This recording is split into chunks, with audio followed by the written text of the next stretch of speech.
What to do if you don't see your business on Google Maps. If your business is not appearing on Google Maps, there are a few things you can do to try and fix the issue. First, make sure that your business is listed in Google My Business. If it is, then check to see if all of the information is correct and up to date.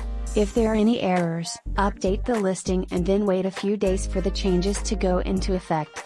If your business still isn't appearing on maps, try searching for a nearby landmark or city instead of your business name.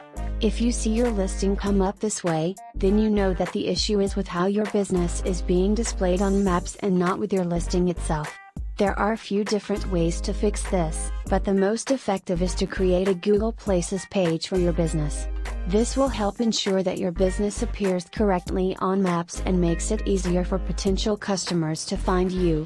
You can also ask help with a local SEO expert, so that you can easily resolve your issue.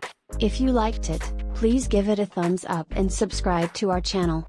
We release new videos daily, related to online business challenges and solutions. So make sure to stay tuned.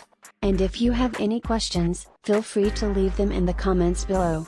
Furthermore, visit our website www.profitiya.com for more information on how to overcome these challenges. We would love to answer any of your questions. Thanks for watching.